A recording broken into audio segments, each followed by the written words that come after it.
Well, I'm back on YouTube.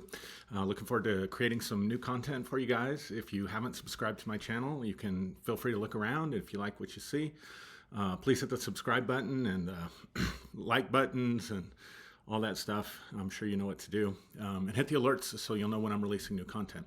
I'm excited. I thought of no better way to kick off. Excuse me. I thought of no better way to kick off starting YouTube content again and putting videos out than having an interview with my good friend Brian Scott from the Reality Revolution. The Reality Revolution has a YouTube channel. If you haven't checked it out, it is an encyclopedia of spiritual knowledge. There's meditations, excellent meditations, all kinds of stuff. I mean, it's a one-stop shop, really. And it's all free content here on YouTube. So check out Brian Scott and the Reality Revolution YouTube. He's also got a Facebook page called The Reality Revolution. And you're going to enjoy this interview, I know. So without any further ado, let's get to Brian. So, hey, Brian, how you doing, man? I'm never been better. That's great. Thanks for taking your time out to spend with me. And I just want to pick your brain, man. I mean, I just want to say at the beginning, like your channel, The Reality Revolution, is my go-to for spiritual food and inspiration. And well, coming from you, I couldn't be more honored because you've been my go-to for spiritual information so often, and I've learned so much from you. And it's good to have someone with a reasonably close perspective to mine, coming from a different place. And I learned so much. And the few times you've been on the show, I've just learned so much. And they're very popular episodes on the podcast, as are your episodes with Aaron Abke. Whenever you start talking about this stuff, it's super interesting. And I guarantee we're always going to find something new or interesting from what you say. Yeah, thanks, man. I have to say this about you. You are probably two things. You've got the best voice in the quote unquote industry. Appreciate that. And your ability to read and retain information and the way you just put stuff out prolifically is mind-blowing to me. So I just wanted a chance to pick your brain. I mean, you've done, all this stuff with, I love those, early 20th century, like the first half of the 20th century, those new thought leaders, and you put out so many of them, Neville Goddard, Joseph Brenner. I even saw you had Orison Swett Martin. Oh yeah. Some of your stuff. And then of course you've done, all this stuff on the Law of One. You've done all this other stuff with channeled works, Edgar Casey. So I just kind of want to pick your brain, man. But I did something, I was telling you before we came on, I did something that I hadn't done just a couple of months ago. And I listened to, I think it's your first podcast where you share the story about what happened to you. I think it was right after Super Bowl 50, wasn't it? That's how I remember it. That's the exact day it happened. And I never forget it. Yeah. And it certainly was a seminal moment in my life, no doubt about it. Yeah. So would you mind just sharing that story and sure. It's here? No, I mean, I don't want to give the impression that this was the moment everything changed for me and suddenly I became spiritual in this moment. It was just something so unusual and bizarre. It made me feel as if I was in some sort of an illusion, and the corresponding events, the things that happened afterwards, were so mystical and unusual and dreamlike that it really made me start to question what I understood about physics and my reality. And so I had already been searching. I had my whole life been searching to try to find the answers and understand the creator. But this put me on a singular path for a long time. And as a result of what happened to me, I learned a lot, and it helped me to understand my place in what I was doing. And it still does to this day. I think about it every day. As you and I know, we're both huge Broncos fans. Yeah. And so, when your team gets to the Super Bowl, even if you don't like the Broncos, everybody knows if you're into sports and your team makes this to the championship of whatever it is, you're going to be watching it with all your heart. You dream about it. It's a powerful, wonderful moment. It was a special time. And so on this particular day, I've been watching the Super Bowl. My team made it to the Super Bowl, and they won the Super Bowl. It's just this wonderfully great, powerful, fantastic time. And so I'm just sitting around my house. And as you do, if your team wins, I mean, if your team loses, you're going to turn off the TV and try to watch a Right. movie or something, right? Right. When your team wins, you watch everything that everybody says. You want to hear all the cool stuff, all the interviews the players have. You're just completely watching TV. You don't really sleep. Right. And so I had taken my girlfriend at the time, now my wife, back Mhm. home. She lived in Orange County, and it's kind of a drive, and I drove back, and I'm sitting in the house drinking some beers, watching TV, and just watching the Broncos. And um, you know, the TV's on, it's loud, I fall asleep sort of on my couch.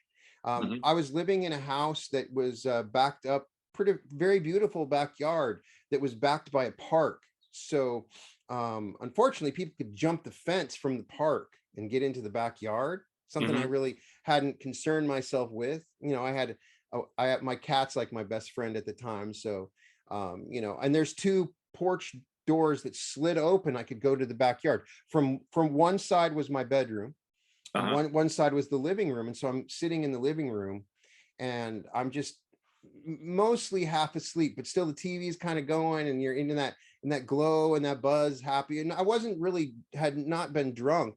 The adrenaline of the moment was just be super awake. So Mhm. I was in that happy mood where your team finally won the Super Bowl, right?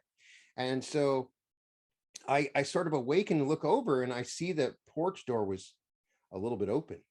And I'm like, oh my God, what, I've been so completely lost in what I was watching that I left the door open, and my cat's gonna escape.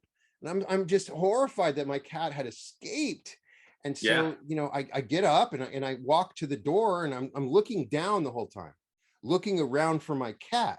Sure. Right. So I don't see my cat, and I'm freaking out. I walk up to the door, and then I look up, and I see this kid standing there with a kind of hoodie on. I couldn't get all of his features clearly, but he's holding a gun pointed right at me in that moment.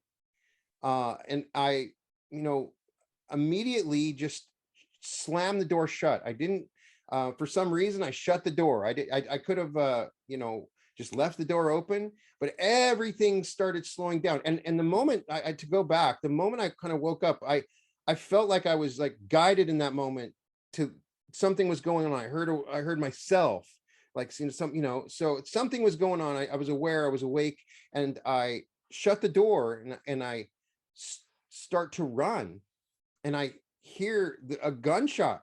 It's not like in the movies, so it wasn't a boom, it was more of it was a pop, because he was shooting with a 22, which Mm. might have been a lifesaver for me. Though if it had entered into my body, it would have been even worse. Sometimes a smaller Yeah. caliber can go through and just destroy you, right? Yep. But I had a double pane glass. So the reason it's never have left my is the slowness of this moment, how everything slowed down, and I'm seeing streaks of myself, as if I see other versions where I go. If I go this direction, I could see in this moment, I was like in this infinite time portal where I could see all these different times merging together. It was something was happening in this moment.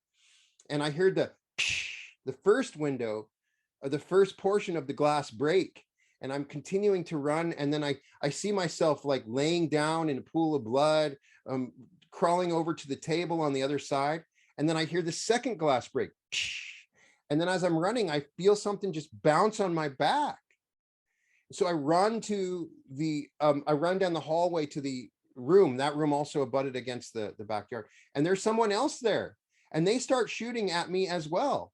And I'm in the matrix at this point. I'm seeing the bullet go by me, hitting the wall, seeing it hitting the wall, and I turn. I had my phone on me, thank goodness, and so I just ran into the garage and called the police at that moment. And so, you know, uh, I'm just, they show up, and they say, something on your back looks like it was hit, and the bullet had hit but bounced off my back, probably slowed down because it's a 22 and it's going through those two windows. But it felt magical. It felt magical. Mhm. The whole thing, the shape and the movement of my body, it felt like it was like hitting a portion of my shoulder blade at that. Everything felt like there was something more going on. And I felt like that I should not have survived this experience. So I'm coming out of it, I'm going, holy shit, something miraculous has happened here. I should be dead. And I'm at a point in my life where I'm not prepared, you know, I'm not even prepared for that. You know, I haven't prepared a will for my kids. I'm still, you know, I'm looking back all the mistakes I've made and what I've done and how I've contributed to the world. And it's just like, I have another chance. I can do something now. I can make up for the mistakes that I've made. Is this, if I had died, the thought keeps on running through my mind. If I had died, what would people have thought of me? And what would have been my contribution? And how could I have been of service? Really, I'd just been this selfish person up to that point. And, but the thing is that after this moment happened, I started having some unusual situations that made me question my own mentality. That was I going insane? Okay. I got help. You know, I had objects appear in the room that I was in that I did not have. Objects had disappeared, but I thought maybe they had stolen. They'd started stealing stuff, but I had objects that were in the room. Did they bring those in and put them there? And then I would go, you know, on a walk or run next to this place that I lived. And, you know, I'd run through the corner lot. It was an empty lot. And I always cut through because it, you know, didn't want to go around. It was just like it, but I'm going there and it's like a building is there, not just a brand new building, but a fairly old building. And I'm seeing little, you know, I'm getting comments from people that are contacting me as if I've talked to them. I go into the history on my messenger, and I've had conversations with these people, and I've had people that are acting like I'm a childhood friend of theirs, and I'm not. I even am talking to my kids, and they seem somewhat different. They're mostly the same, but they're like into way different music that they had never been in before, and then little tiny things. Of course, maybe there, you know, in my mind, I know about all the new movies coming out at the time, and these new movies are popping up, new songs that people are talking about that everybody's heard, just so many different changes.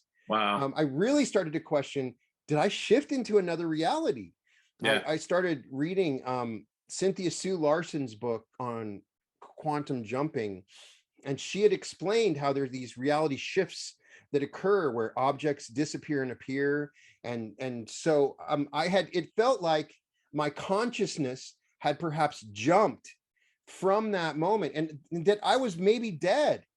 And there is a reality where I'm dead, but I was being given perhaps a second chance. And I'm starting to, am I in an illusion where there's a portion of my soul that's preparing me for it was so traumatic that am I really dead? And slowly God is gently trying to awaken me, like, you know, giving me an opportunity to make up for karma or something. And I'm constantly questioning, going into the physics of it. I wrote my book about that, not knowing still if I'm still in an illusion or not. I treat it like I'm not, and choose that every moment I have, maybe I can make a difference today. Maybe I can do something different, be of service. So I start my podcast, I write my book, and I choose to do something completely different with my life from that point on, more than just seeking knowledge, but helping use this knowledge and the skills. You know, I had been a public speaking coach, and I knew how to use my, like you had mentioned before, I had these talents and skills that I never really had thought about, but I could be of service with these things that I did. And the more I started to share, I found people resonated with what I shared with. And it was so empowering that I had an opportunity to share my spiritual journey. And in the process, other people are being aided by it, you know, and so it still feels like I'm in some sort of long-term dream scenario, and I still question it. Even some of the stuff that Neville Goddard would indicate that that's a possibility as his indication of the afterlife. And all I can know is that there's a mystery behind what happened. And I'm continually learning. I feel conscious in this moment. And so that's where I'm at. I'm asking questions, learning. And in the process of what has happened, I've learned more about what I understand as God and the creator than I did before. And I feel like it all has happened for a reason, in helping me to understand, and those other selves that are interested in what I say, in understanding the creator as well. That's the best I can explain it, as you know, as I explained it in the book. Yeah, that's so amazing. That's like the Spider-Verse, right? Like, right. So Yeah, you go know, ahead. it really does feel like there is a multiverse. Yeah. You know, and so I researched everything that that has ever been written on a multiverse. See, I come from this research background. I was in debate in high school and policy debate. And if you know anything about policy debate from the old school days, policy debate in college as well, it really didn't matter how you talked. You spoke as quickly as possible. You delivered evidence. You had to read actual evidence that other people had written in articles, you know. And so I would go and research all sides of a topic, and I learned some amazing ways to research. So I could actually search using different search databases on every single time the word multiverse has ever been used in magazines, newspapers, and books ever. And I Wow. would literally, okay, I'm going to read everything that's ever been written. I'm going to read every fictional book. And I had been gifted from my experience because it was a competitive debate. So I had to Right. learn how to speed read. So you know, I can read a 400-page book in about an hour. You know, useless skill for many, but it really helped me. I could just download all this information. And so I still don't have, I have some different theories and premises, but I've tried to filter what I've learned. And I think they maybe some people correspond to that because, you know, hey, I don't have as much time to read this, but Brian's read this stuff and he kind of filter it to you. And Yeah. in the process, I felt like that I had come in perhaps another previous existence from a domain where it was all about information. Like I had come from this place that it was about information collection. That was the religion. Like we collected all bits of information from the universe, and that was my purpose and had been my purpose, even though even if I had never been awakened, that my purpose was just to gather information all the time. And so this awareness was just super interesting. Like, oh, that's who I am. I'm a species of information collecting disseminator. So, if that makes sense, right? It does make sense. And it is a service because you do have that ability to just absorb tremendous amounts of information and then bring it together and then bring it down for people in a way that they can access it and apply it to their lives. One of the things I really love about you. So, so you know me, you know my story. Yes. Come from a very Christian background, was a pastor for many years. Went through my own sort of awakening and what I call deconstruction process. And so a lot of my listeners and stuff and people that have followed me have kind of come along on that same journey. And I call it deconstruction because it's not like giving up a belief in Santa Claus. I It's just like, love that we're starting to hear now from people using the word deconstruction as an insult. I'm starting to see that in certain yeah. communities, Oh, certain yeah. religious communities. They're treating deconstruction like it's satanic, right? Yes, absolutely. And And I even find some of that the, hilarious, right? yeah, it's crazy.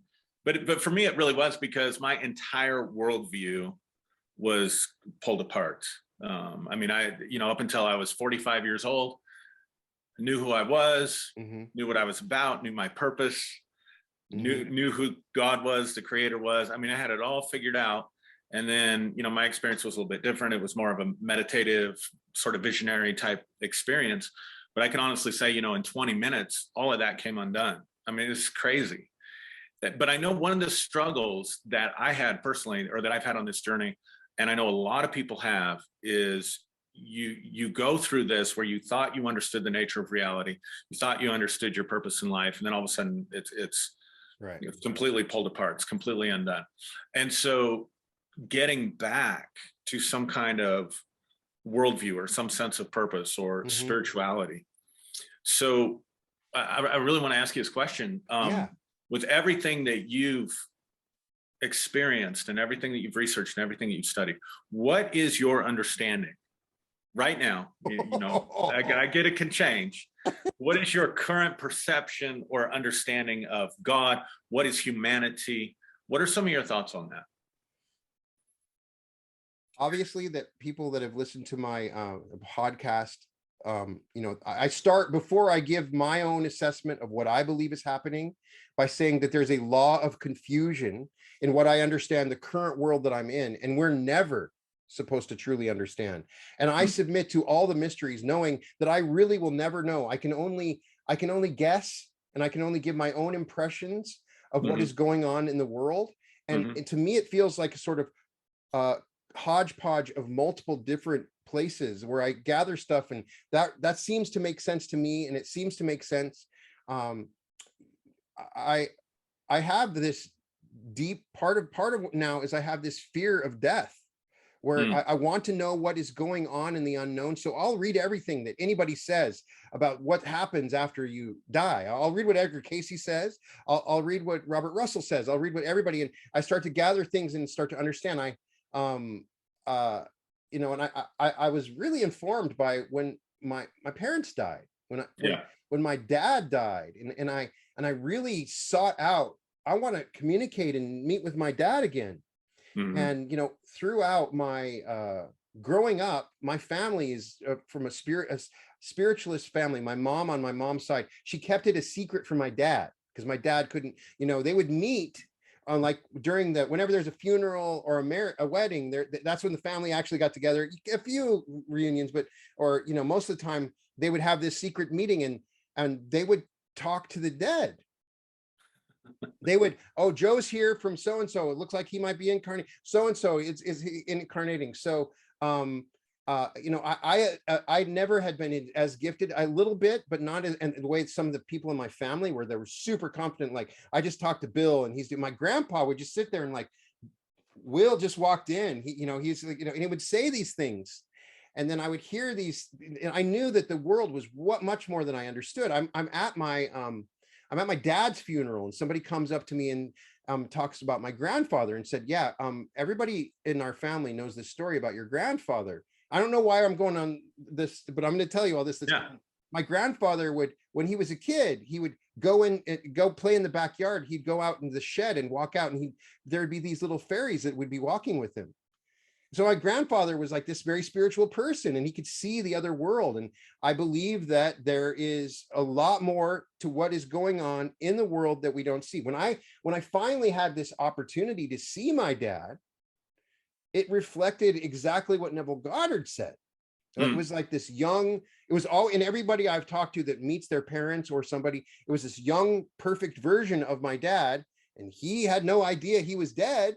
And he was telling me that you cannot smoke cigarettes. It was like, but it was a different kind. And I'm like, Dad, you understand? And it was like exactly how Neville Goddard had done it. So then I started to read the Law of One, and then it was like this overall architecture structure that explained the big picture that I really needed, that made sense to me, that resonated with me deeply. There are two levels of, when we talk about reincarnation, it's much more complicated. When you look at the Indian school, when you look at the Neville Goddard school, or you look at the Joseph Murphy school, everything that Joseph Murphy says resonates probably the most with me, except his discussion of reincarnation. He is saying that whenever you remember another life, that we are all, and it's true, I believe that we are all a part of a universal mind, that there is a universal mind, that we are all one being. Joseph Murphy would say, if you're remembering a past life, oh, it's just you're just tuning into that universal mind. You'll still just be a part of it. It's not really you. Yeah. But then the law of one says that the creator was trying to understand itself. Right. And it goes, and Joseph Murphy makes minor contradictions that do not degrade his own message, but indicate that you can exist outside of the body, and that there is a soul, individualized. Neville Goddard indicates that we are, even though we're a part of the same entity of God, as is indicated in Genesis, with the Elohim being a plural form. So as I've read these materials, they all are saying the same thing, that we're one, that many of us are part of this one. There's a universal mind, as U.S. Anderson says. But the Law of One kind of indicates that each of us are experiencing this universe in a unique way for the creator to understand itself better. And that as we're going through these levels of experience and density, each of us, we're each a perfect piece of art of the creator. And as we understand our own divinity, we are also understanding some semblance or portion or puzzle piece of the creator. Now, I believe that for some, as is indicated in the Law of One and in Neville Goddard. So both of them are saying that there are sub-densities that form that are almost like parallel universes that are formed so people can be pushed on the spiritual path and learn certain lessons so that they move to the next level. There's and I reached a point where every book I was reading and everything I was saying was leading to this thing that we're all in this sort of school that we're in, and we're learning levels of consciousness and our godhood. You know, I had written a book that I haven't published that I've gone back and tried to completely rewrite because I was afraid to say this thing because it came from my it came from my teachings in Methodist school. Yeah. You know, that when I say I am God, even my wife is like, whoa, she's she had formerly been Jehovah's Witness, and I love her to death, but I can see the sensitivity to that topic, right? Yeah. It's the same sensitivity that Jesus went through with that topic. Yeah. Jesus went through the same sensitivity. As I started to understand Neville Goddard's message, as I understood the Bible, initially, I know I read the Bible as a kid because I was forced to, Right. And then I listened to it super fast. Later on, like I got it on Audible, and then I had a way of listening to it through Chrome at like 5 times speed while I was kind of like doing a data entry job.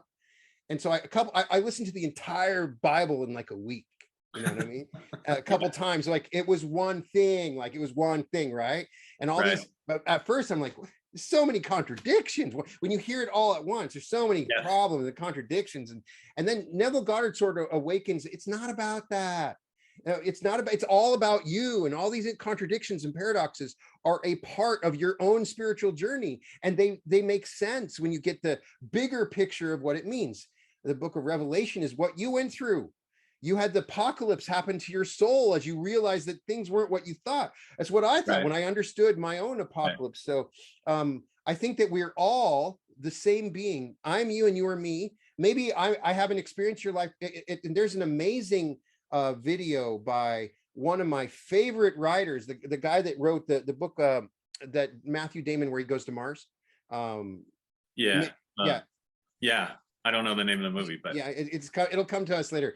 He has a little short on YouTube that you can watch that is called The Egg. And the idea is this guy wakes up and he's speaking to this entity about his life. Have you seen it? No, I have not. Okay, so watch that. And I really felt like, that is it.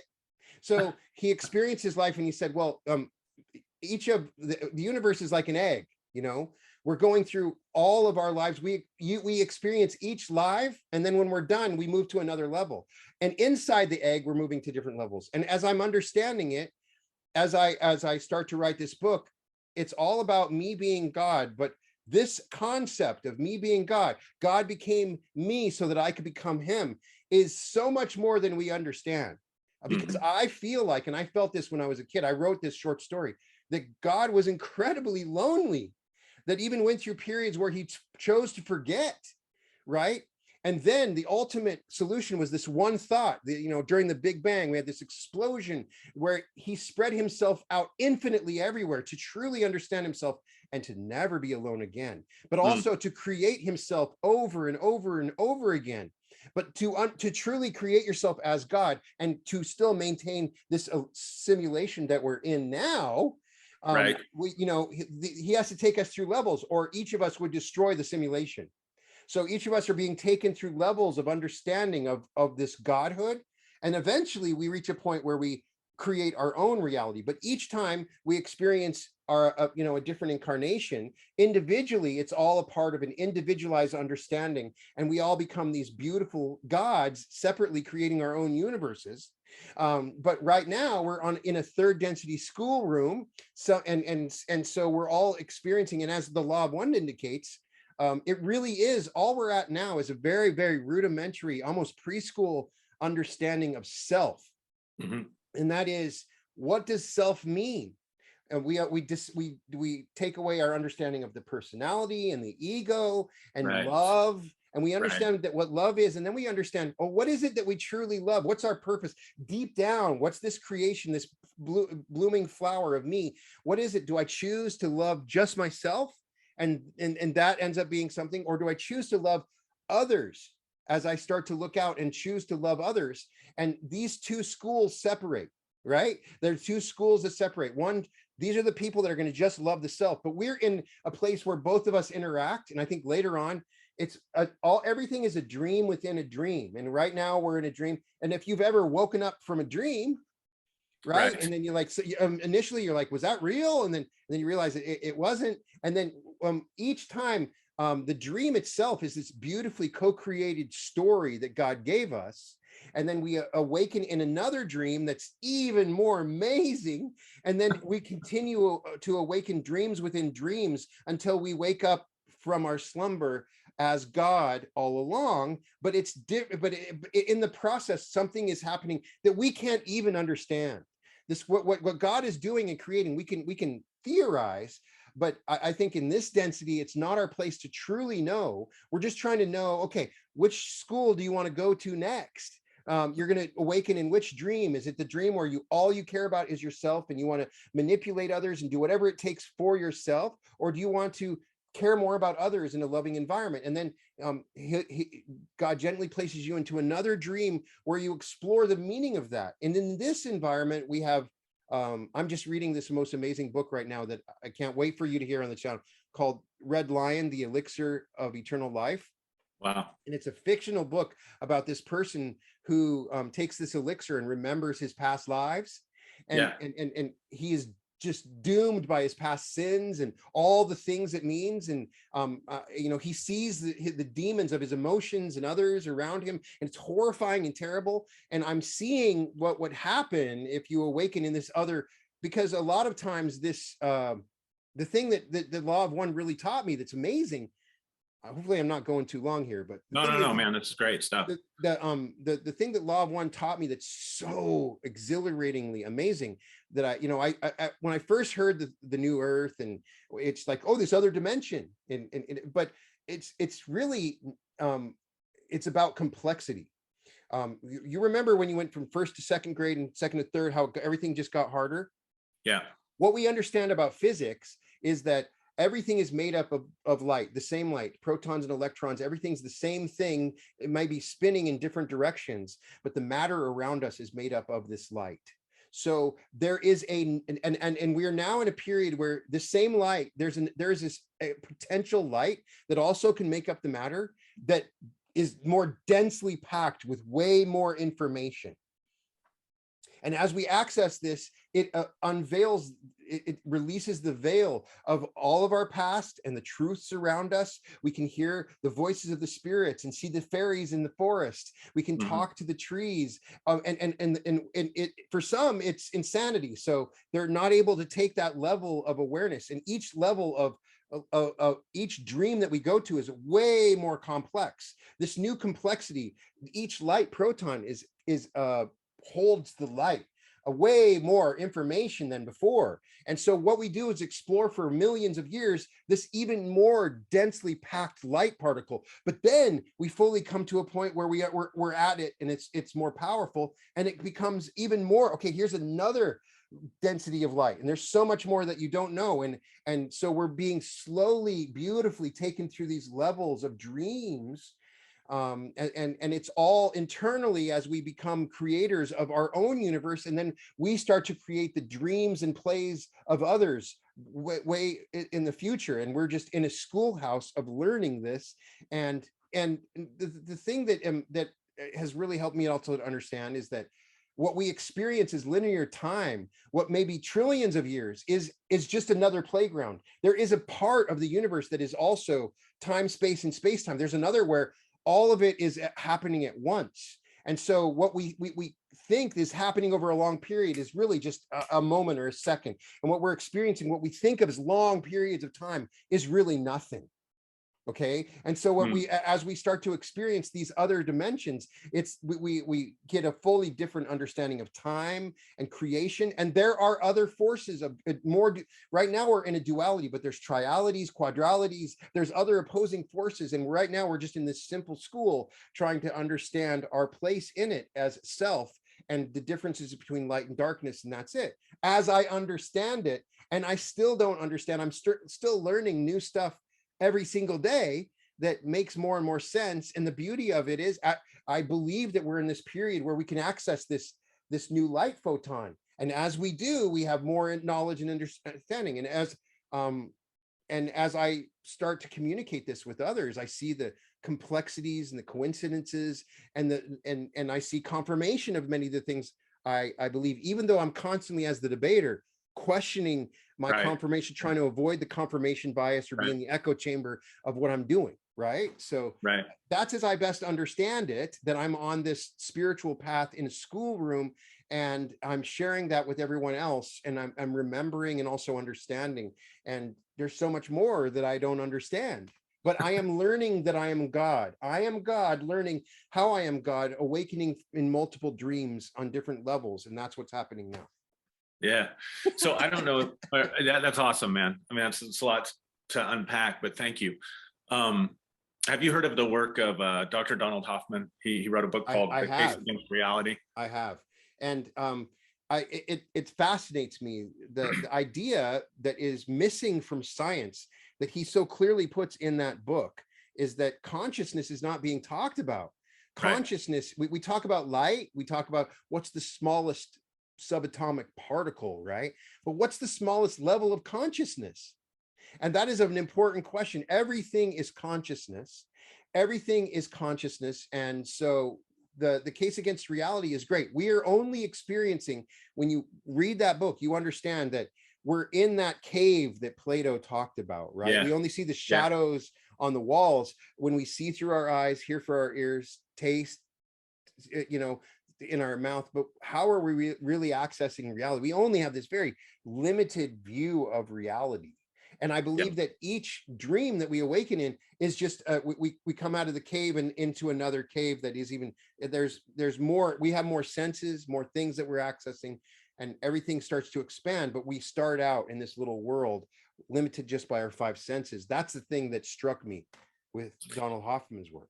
Yeah, me too. And it's a perfect segue into the next part of this, because not only do you put out tremendous information on your channel, but you have meditations galore. I mean, when people will ask me, well, how do I meditate? Whether it's in my private practice or coaching or just in conversation, I want to start meditating. I always direct them to your channel. I'm honored because you've got so much information in there, and for so many different things, and different issues and problems that people have. But I'm fascinated by this idea of altered states of consciousness. And that we have a tendency, exactly like you pointed out with Dr. Hoffman, like science is fixated on what we can perceive with these five physical senses in this physical environment. But there are also shifts of consciousness. And so when you study these other spiritual paths, at some level, they all start talking about shift in consciousness, change in consciousness. Which is, a lot of what, at least in my opinion, in my view, what meditation is about. So maybe speak to that a little bit. Speak to, and maybe even from your own personal experience, like what are some of the meditation methods? I know you introduced me to reality transurfing, which I think is phenomenal stuff. And at some point I want to come back and interview you just on reality transurfing and all that's, packed into that system. But yeah, just talk a little bit, wherever you want to take it, with states of consciousness. I would just say, most importantly, first of all, I am not an expert on meditation. I'm not. My main goal in the meditations I create is just simply to make meditation fun. And I experiment and explore different meditation techniques so that I can learn. So you'll see differing meditations that I've experienced. A lot of times what you're experiencing when you try my meditations is me making a meditation for myself, and I'm exploring it, right? And so I just know that in different states of consciousness, I can reprogram my subconscious mind, but at the same time, I can experience altered states of consciousness. I have explored altered states especially after I had that reality shift. I started trying to test, could I do this consciously? Can I consciously change my consciousness, and will it move me into another reality? And as I learned more, I found that I could. But the more I talked about it with other people, if I said, oh my gosh, I just changed my reality, before I was this, then immediately something would happen and would pull it back in. So there's sort of like a secrecy that you have to go about. There's the observer effect that is involved, that I can't get into too much detail. I can only say that I have for sure experienced additional reality shifts similar to what I experienced when I had that traumatic event happen. And I have experienced, I'm that dude in college that explored all of the different psychedelic drugs, nothing ever bad, but if give me LSD, I'm going to try LSD. I'm going to try mushrooms, I'm going to try DMT, anything that will awaken my mind in a different way. I believe my first experience with LSD absolutely put glasses on my brain. And prior to that period of time, I felt like I'd been walking around without glasses, right? Like everything had been blurry. And then when I had LSD, it was like, I can see the oneness, and I could finally theoretically understand the one, but now I can see and feel and experience this oneness, how everything was intertwined, and I could, my ego started to go away. I could feel the actual difference between myself and my ego, and how in my ego extinguished, making so much more of an understanding. And once I had experienced LSD, first time I was in like a senior in high school, I immediately, I'm listening to every 60s song that talked about it. I'm exploring every, watching Lucy in the Sky with Diamond. I'm watching Yellow Submarine.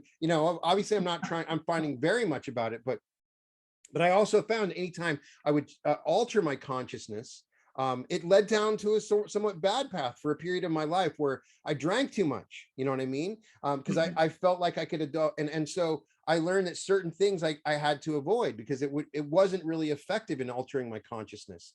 And then as I learned more and more that those things I had tried, it was really like dipping my toe in the pool, but I wasn't really swimming. And I started to learn through some of these meditative techniques that I could have experiences like I had on LSD and these other amazing psychedelics with nothing. And I could do it through, in many cases, long forms of meditation. I was able to do this when, my first relationship, and I was alone and I was single and I had no other time on my hands. And I was, I trying to get out of my mind because I was worried to hell that I was going to lose everything. And I need to forcing it was thank God put me in that situation. So I would sit in meditation for 3 hours at a time. I would read a book that said, the secret is you got to do 20, you got to do 4,500 breaths over a 3 hour period of time for you to have true ecstasy. And okay, I'm going to get the counter out. I'm going to do it, right? I'm going to try fire breathing, different alternate nostril breathing. Right. I'm going to hang upside down and meditate. I'm going to try every single technique that's available. And I felt like, I'm going to try them all because there's got to be something that will answer this. And that's, maybe that was bad, but for me, it was effective. So I found certain techniques in meditation where I could travel outside of my body.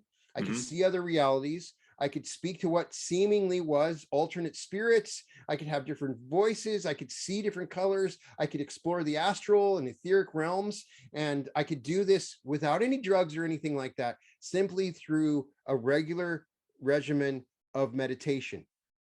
And a lot of it is me trying to program my unconscious beliefs, knowing I had deeply unconscious beliefs that said these things I could not do. From things like, you can't explore those things. It doesn't really work like that. You're just going to sit there in silence. And so a lot of what you're seeing with those meditations is a fruit of some of those experiments. But I still have amazing things on a regular basis happening in my meditations that are so mind-blowing that I've heard the voice of God. I've heard the voice. I've heard it and felt it, and the most wonderful, loving voice of the universe and God. And it is the most incredible thing. I've heard whatever voice I can communicate with any past entity. I've reached a point where if I, and one reason that you see me reading all these books is that I am in a place now where these authors are real. I can talk to them now. Neville Goddard's talking to me saying, you better go back and correct that. I never said it like that. Like if I make a mistake in reading, Orson Swett Martin, they have a personality. Now I know they may not be the real version, but some some aspect of their personality in the Akashic is there, and I'm accessing these incredible wisdoms and intelligences, and it's all available to me. As I started to access the Akashic mind, I started to realize I could get the answer to any question that I asked. And I've even reached the point, it's like, what do I need to ask? I feel like I've gotten answers, and some of it is so complex and obtuse. If I started telling you that, you might say, okay, you know, that sounds a little crazy, but it's fascinating to me. How to deal with the voices that I hear and the things that I'm understanding. It's all a part of this process, right? And as I share it, I hear a lot of people hearing the same things, and it's really fascinating to see the resonance with what I'm saying is also happening with other people, right? Yeah. So what, if you could boil down a couple things, like just principles, right? What for you, and I realize this will be personal for everybody, of course. So what works for you isn't necessarily going to work for me or anybody else. But what for you is like, maybe, you know, just give me 2 or 3 or 4 like key principles, like that you apply in your daily life, whether it's in meditation, whether it's in using the law of attraction, whether it's in relationships, whatever it is. What are like some of those real basic fundamental things that keeps your train on the track, so to speak? One of the most powerful things, like you mentioned with reality transurfing, that I now do every day, I give myself, you know, at least 20 minutes every day in the morning to start a wave of what they call a wave of fortune, right? There's a concept, it's so basic and simple, but it has literally changed my life. And everything that happens is better because of it. And it's such a basic concept. You know, you've had those days when you got up late, you stub your toe on the end of the bed, you know, your coffee mug breaks and you have to clean up the mess. And then everything else seems to go wrong the rest of the day, right? Like you have a flat tire, somebody gets mad at you at work, and you have that, is it ever going to end? It's one thing after another. Why do these things happen over and over, right? So based on that concept, because it's a real thing, and I promise you it's a real thing if you look at it in your past, then there are waves that occur, that you're in an energy field, and then other things start happening in that energy field related to that initial. So you have to create something that's absolutely the opposite of it in the morning. Jump up and down like it's the greatest thing that ever happened to you. Look in the mirror like, fuck yeah, I'm so excited, right? And it's like, I almost see a wave going out in all directions when I do it. I drink the coffee, and it's the best coffee in the world. And one meditation I have on my channel that is powerfully connects this, that I also learned from Neville Goddard. It's not a transurfing concept. He had talked about a woman in New York that would sit in her bathtub in the morning, and she would just say, something wonderful is happening to me now. And she would just say that over and over. And then something wonderful was always happening to her. Why? Right? And it was like, so I will try to create some level of wave of fortune, even if it's a couple of minutes, even if you're in a hurry, do something that it seems fake, but do something that seems overly like you're super happy, you got that smile on your face. And even, especially when you have something bad happening, you can immediately stop the wave from happening, right? And if you are doing this on a regular basis every single day, there's an accumulative effect. It seems like you're riding the top of the wave, and it just keeps going higher and higher. That's the one thing. I try to meditate at least 20 minutes a day. It does not have to be with audio meditation. And that's, you know, you can sit in stillness for 20 minutes. As somebody that from where you come from, when you talk about prayer a lot, I do think, you know, I have this really cool episode from research, prayer as listening. Really the idea is that prayer is us talking to God, right? And have you ever been with that friend that talks all the time but never listens, right? Complains all the time. Right. All they do is talk, but you know, you try to say something and you can't get in like a word in, right? That's how we are to God, I think. I'm pretty sure that God's like, well, wait, how can you get a word in edgewise? All you're doing is talking, saying what you want, right? So you need to listen. You need to listen. You need to sit in silence, and it's okay if you don't hear anything. You may be when we think about what we talked about with Donald Hoffman, Feeling is a listening, is the same as listening. Feeling is a listening, right? Yes. Imagine a species that's super intelligent that can't hear. They probably just feel it, right? And so when you feel something, you might be like, but sit in silence. And so one of the things that I get from the Neville Goddard material, the Law of One material, from the Joseph Murphy material, that God is really within us. That you don't have to agree with the idea. If it's uncomfortable for you to say I'm God, you can say that that how can you say you're not God if God is all, everything? Then, and then of course then I'm God, because then if I'm not God, then that would mean that God is separate from me, and God is not separate from anything. He's everything. So if you believe there's a portion of you that is God, then listen to the voice within. Some of the most amazing gurus and spiritual teachers, if you go through history, were not taught. They didn't. They got all their information from within. I really feel like Jesus did that. Yeah. The information he was teaching was coming from within him, and so all the wisdom, all the answers, everything that you need to know. I'll read these books, but really, it's not coming from those books. It's going to be from within. And we are all our perfect guru, and we can listen. So if you can give yourself 20 minutes where you can just sit and do nothing and just listen, that's the big game changer, right? And then the final thing is to use your sleep. Use your sleep.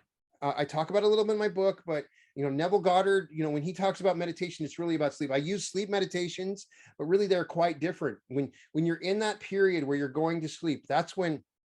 And the analogy I used in my book was Lady Hawk. You ever see that movie? Oh yeah.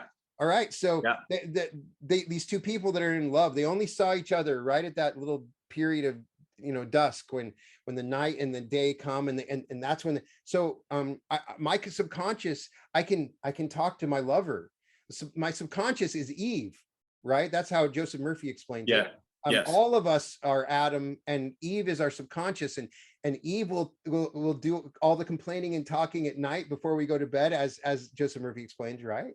Right. Just like that. And so I get my chance to see my lover, and so I can give a single idea, or I can go deep and all night long try to whisper in my ear through my own meditations, or I can sit and say something to myself, and that's when the magic happens. That's when you can change who you are, what you want to experience by utilizing your sleep. You can revise a previous incident and imagine that it didn't happen. That's what repentance really is in the Bible. When they say you must repent, it was never about feeling guilty about something. It was changing. It was going back and revising something in the past and making it different. So you can revise, you can imagine that you're in your wish fulfilled, and you will end up in these wonderful, beautiful, the many mansions of God are all coming from sleep. That's the door to those many mansions. And those are the three things that are the big game changers for me that I try to utilize every day. That's awesome. I appreciate that, because it's very simple. Like you said, that's something people can start applying today or tomorrow morning when they wake up, right? But I love something that you said, the cumulative effect over time, I think, is the key. At least that's what I found to be so important. And I think some people they get discouraged because they say, okay, well, I made my positive affirmations, today's going to be a great day. I did all this stuff and I still stubbed my toe, and I still I still spilled the coffee, and the boss was still a jerk to me at work or whatever. But it's creating an energetic momentum that can only come through that daily practice. And I don't know that it matters so much. Like, I think in my experience, because I went through some of the, I can relate to a lot of your story in a lot of ways, because I messed around with my own consciousness and mind and subconscious mind, trying to understand God and trying to, figure things out, but also just be a better, happier, healthier individual. Right. And so one of the things, like 3 hours, 4 hours, 6 hours meditation, I've done all that. But I've got the best effects when I've just been consistent every day, even if it's just 20 minutes. So, just to encourage people out there, you don't have to do long periods with this stuff. Not at all. Even if you can just do 5 minutes. Yeah. If you do it every day, you'll see a cumulative. I kind of imagine it like it's like a little drop of water going into a bucket. Hmm. You know, and if you put that new drop, it just over time, that bucket's going to fill up. You know, I've only had my podcast for a couple of years now, but I do a new episode every day. It seems Yeah. like a lot that I've done, but really only because it's cumulative over time, Right. one episode a day. And if you do anything in your life that you've done every day, and you know, time moves pretty fast. You know, you might do something once a week, and then you look back, and you know, so if you can do something every day, that's the key. That's where the real cumulative beauty comes in that you're talking about. It starts to really add up slowly over time. And uh, you can have amazing results from a single meditation, Sure. just as you know we have amazing results from a single moment of sex, you know. So the universe does work like that, but in terms of consciousness and meditation over time, especially the way that programming is, because we've had a cumulative effect from our non-meditation that has Right. built up a whole other reality. That's why we're working against that. Even if you have that one, the reason the cumulative effect is you're slowly deteriorating all the other programming and stuff, because we're always actually meditating. We're always meditating. Every breath is a meditation, every breath. So if you look at it like that, think about how many times you've meditated improperly or had negative thoughts. That's accumulated, and what you see in your world is a lot of that. So we have to reverse the effect, and so I agree with you 100%. Yeah. I just lost my train of thought. I was gonna. That's cool. Oh, you know what? I remember now. The other thing I would just again, and I don't know why I feel like I want to take the conversation here, but I want to just encourage people um, that don't try to recreate. Like you said, you can have a great Mhm. experience from one meditation. One of the pitfalls I fell into, and it'd be interesting to see if this was your experience as well, Yes. was having these wow, far out experiences and then try to recreate those Mhm. or some semblance of those and getting frustrated. So I think one of the really powerful things, couple things that you've said that I just want to highlight is, being present in the moment and letting whatever happens in that period of meditation time that you're using, let it be whatever it is. And also learning silence, learning interior silence, Mhm. and not to give people the impression that your mind just quits working. I mean, I know you can work up to that in meditation, but just quieting down sometimes those inner voices. As a counselor, it's amazing to me the horrible internal dialogue that a lot of people live with every day. It is. Uh, It is. Well, it's amazing what horrible internal dialogue I still have yeah. coming up, you know, and Oh, yeah. it's totally natural. I mean, I call it what you're talking about, chasing the dragon, right? Yeah. You have that amazing moment, and then even Ram Dass talked about this. You get lost in it ends up being the worst thing that could ever have happened to you. He mentions like some amazing entity comes to you, right? And then that's all you think about. You want that thing to happen again, and it was never about. It ends up being this huge distraction, and No. you just can't keep on going down the road. So let go of any expectations or anything that happened in the past, and don't expect something to happen. Like you said, staying in the moment. And if you do, even that wonderful thing that happened will be nothing compared to the cool stuff that's on the way. Don't try to recreate anything ever, right? Right. That's at Right. least been my experience, because you can get lost for months trying to recreate some amazing thing that happened, right? Yeah. The complexity of what we're dealing with in this new environment that I believe we're in, it requires that. You're going to have weird stuff, amazing stuff happen, but stick with it, because there's more. There's so much more. Yeah. Yeah. Great stuff, Brian. Thanks, man. I hope people enjoyed this. I know I did. I've wanted to just sit and pick your brain and Oh let man, I other people enjoy it. That's benefit from always that. fun. Yeah. We got to do So, it again, like I always say. absolutely. So I'm going to share this on my channel. So I just want to tell everybody, welcome to the Reality Revolution, and keep an eye out for Aaron's channel. It's amazing. Also, you have an amazing group, Religious Trauma. A lot of people have really shared their personal stories. It's a great place to go for people that have struggled with past experiences going through a certain religious upbringing. And